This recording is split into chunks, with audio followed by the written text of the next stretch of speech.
Alright, so I'm going to talk to you guys about the importance of strength training, and I am Jake Beans. So what is strength training?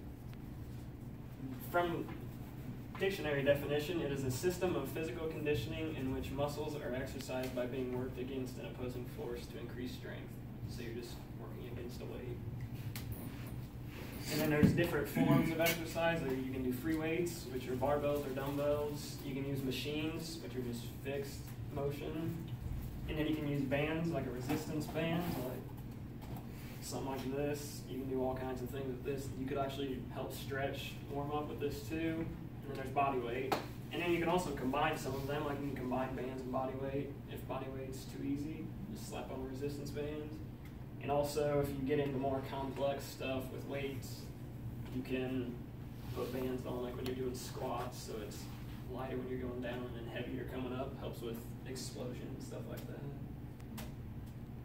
And then here's just a chart of the U.S. Physical Activity Guidelines, which is how much you're supposed to be working out per week.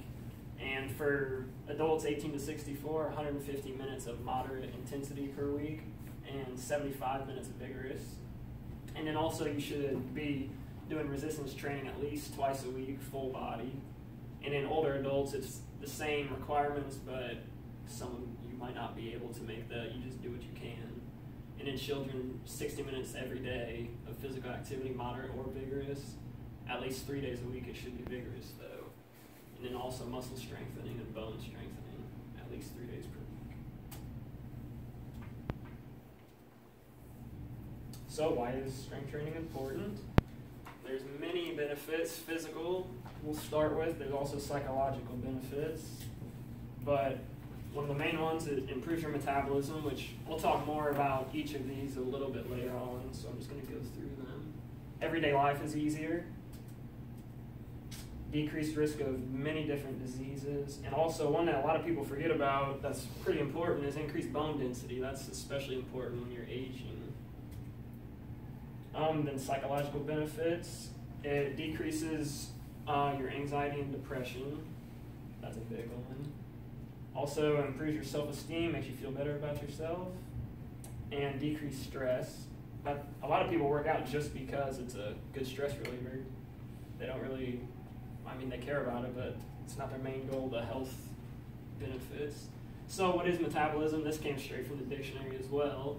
And it said that all chemical reactions involved in maintaining the living state of the cells in the organism. And that's broken down further into, according to Dr. Ananya Mandal, catabolism is the breakdown of molecules to obtain energy. So just breaking down the food. And then anabolism is the synthesis of all compounds needed by the cells. So the more muscle you have, the more lean body mass, the more calories that you're going to be able to eat just to maintain how you are right now. So for every 1 pound of muscle, your RMR, I'll talk about that here in a minute, which is your resting metabolic rate, it increases 30 to 50 calories for every pound of muscle that you have. So you can eat 30 to 50 more calories pretty much for each pound of muscle that you have. So weight training is one of the best ways to improve your metabolism. It speeds up your resting metabolic rate, which I just mentioned, and the resting metabolic rate is defined as the rate at which your body burns energy when it's at complete rest. So just like you guys just sitting right there, if you were to sit there all day, your RMR is how many calories you would burn doing that. And here's a little chart. It's based off of just your height and your sex. So if you're a 6 foot tall male, your RMR is going to be somewhere in the range of 1750 and 2165 calories. The more you weigh, it's going to vary a little bit. That's why there's a range there. So just everyday life is easier. One thing, just simple thing you don't really think about, carrying groceries in. Some people have difficulties just doing simple things like that, but it'll help. It might be looking like that guy after a while. You carrying groceries? Not really, it's a Photoshop picture, but he's doing like farmer's carries. And just playing with your kids, getting down, playing with them on the ground, picking them up, running around with them, that can be difficult for some people. reaching the top shelf at a grocery store or at home. You don't really think about that. But, and then going golfing with your friends, you can do it more often if you're in better shape. You'll be better at it and have more fun. And then yard work, everybody's got to do it, so why not make it easier on yourself? Just less aches and pains in general as well. So now, decreased risk of disease, obesity. That's the big one, because that's decreasing the risk for obesity is also what decreases the risk for a lot of the other diseases, such as heart disease. If you're obese, you have a much higher risk of heart disease than if you're not. Same with stroke, and also exercising and lifting weights helps with your circulation, and that'll help decrease risk for stroke as well. And cancer, same thing. If you're not obese, you're going to have much less chance of cancer and diabetes. Psychological benefits now.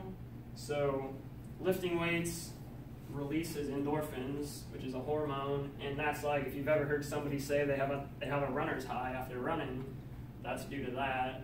And you get the same thing from lifting weights. It just makes you feel better, happier, and that's what leads to the decrease in anxiety and depression, the endorphins. And also improves your self-esteem. You look better. I'll use those models right there. So this obviously looks a lot better if you're fat. So if you got more of this and less of this, you're going to be looking better, thinner, feel better. Just going to feel better about yourself.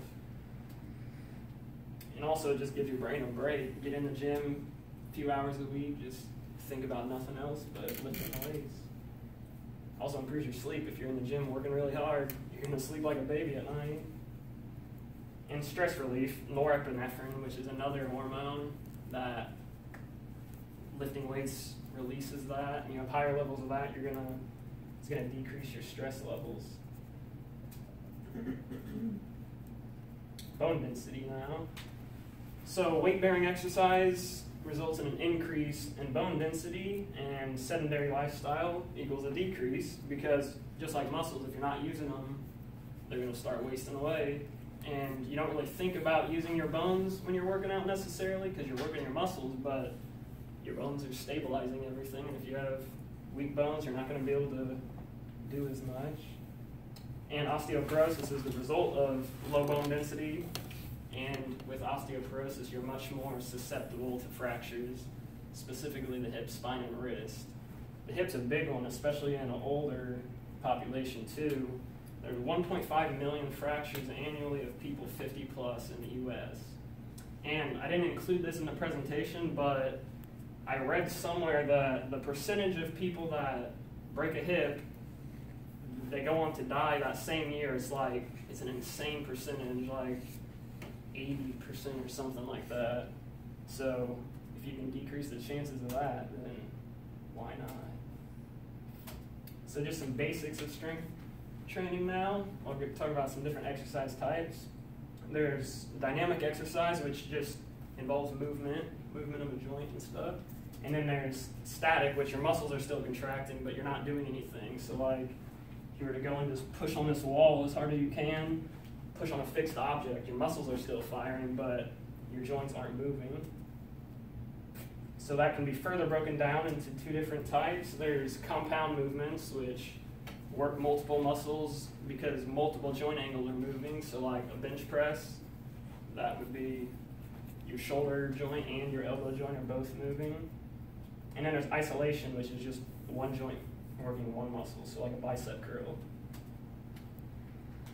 And compound, when you're working out, you should always perform the compound movements first, because you don't want to be tired out from the isolation work when you're going to do your big lifts, when you're moving more weight, and you're not going to be able to lift as much weight if you're already tired, and it could lead to injury. And then different types of muscle contractions, I'll talk about a little bit. There's concentric, which is the contracting part of the muscle. So like if you're doing a bicep curl going up, that is the concentric part, and then eccentric is going down, elongating the muscle. And if you're interested in hypertrophy, which is just building muscle size, then definitely include some eccentric work because that is what's been known to have the biggest increase of that.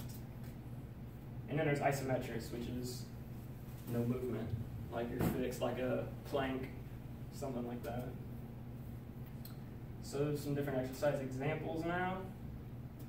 Examples of compound lifts would just be bench press, squat, deadlift, any of those movements, lunges, overhead presses. Any jumping or running, that's something you might not think about, but those are also complex compound movements. Some isolation, I've already mentioned most of them, but bicep curls, leg extensions, leg curls, anything just using one muscle. Isometric wall sit is a good example of that, or a plank. So to put it all together, definitely put the most taxing exercises first in a workout plan. Like, I haven't mentioned it yet, but plyometrics, those are just like jumping, explosive movements. Perform them as fast as possible. You definitely want to put those first because they're the most taxing on the body. And then you would want to follow that by compound lifts and then follow it with isolation. And you should definitely, a lot of people don't do this, include a warm up and a cool down because you got to get the muscles warm before you start working out. Just like if you put a rubber band in the freezer and then you try to stretch it, it's going to snap. So your muscles work a lot like a rubber band. And then adjust the sets and reps based on your goals. So if you want hypertrophy, you're going to want to, I already talked about what that was, just muscle size. You're going to want to use higher reps with lower weight. So something around 8 to 12 reps per set. And then if you're looking for just pure strength, not worried about size at all, lower reps with more weight, 3 to 8 reps. 8's getting kind of mixing them both, but then I just threw in a upper and lower body template for you.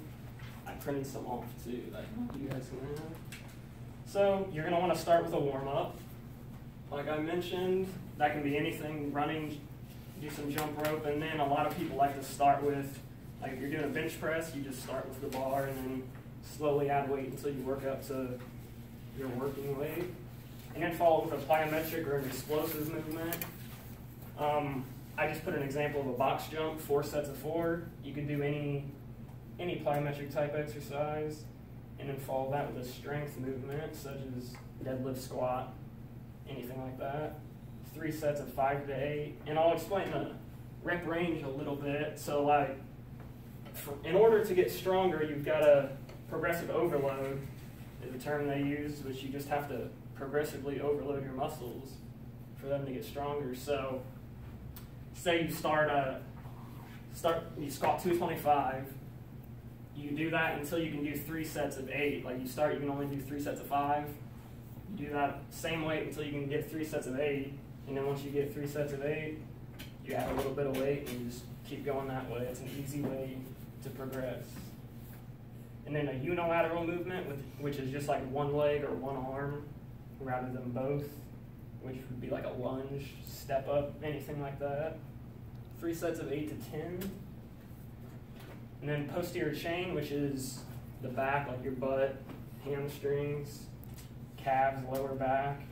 I put Romanian deadlift, which some of you might not know what that one is. It's less common. You just have the barbell in front of you like a deadlift. You bend your knees a little bit, and then just lean forward. You'll definitely feel that in your hamstrings. And then isolation movement at the end, just to get a little pump in. Leg curl or leg extension, 4 sets, 12 to 15. And then core at the end. Core is very important. You do anything. I just put a plank, 3 sets max time. And then cool down. So for the cool down, you do static stretches a lot of times, which, like touching your toes, you're just stretching, holding it in a fixed place. And then foam rolling is a good thing to do after workout too. You just roll out whatever sore or whatever you worked that day, just kind of so it doesn't get all knotted up and everything. So upper body, pretty much the same thing, just a warm up, and then a power movement. I put like a med ball exercise, throw or slam, 4 sets of 4, strength movement, bench press is a good example for that. 3 sets of 5 to 8. Then a horizontal pull, which is a pulling movement just in a horizontal plane, so like a bent over row of any sort. 3 sets, 8 to 12. And then a vertical push, which is a push just in a vertical plane, so that anything overhead. 3 sets of 8 to 12. You could do single arm overhead press. You could use dumbbells with both arms, barbell, anything. Then a shoulder exercise, lateral raise, just out to the side, or you could do a front raise, anything like that. 12 to 15 reps. And then core, I just put V-ups. You lay on the ground with your arms above your head and touch your toes. 3 sets of 20. And then a cool down again. And there's my references. So does anybody have any questions? Yeah, when you explain vigorous. Yeah, vigorous, just I get really sweaty. just more intense. Your heart rate's going to be up a lot higher. Less rest time. Like a sprint would be a vigorous exercise as opposed to just a mild jog would be moderate. So is your theory, on both those templates you had core work at the end? Yeah. Is the theory there that if you, since you're using your core in the other exercises, you don't want to fatigue your core because then you might be susceptible to injury on those other exercises? Yeah, I just like to have core at the end just because it's a good time to do it. Like you said, you're working core and every other exercise, so I just throw it in at the end to work it up a little bit extra. How long do the endorphins last after a workout? I didn't find a specific time that they last. I'm not real sure on that. Probably around an hour, a couple hours maybe, but I'm honestly not 100% on that.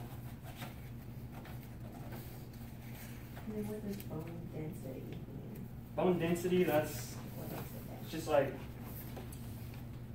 how strong your bones are, how dense the nutrients and everything going to it are build it up a lot stronger. It's not got plenty of calcium that builds it up. Anything else? Both you and Miles mentioned bone density. Yeah. And how it increases with muscle mass and strength training. Mm-hmm. But like physiologically, what's happening in that process that your bones are getting denser when you're doing muscular exercises?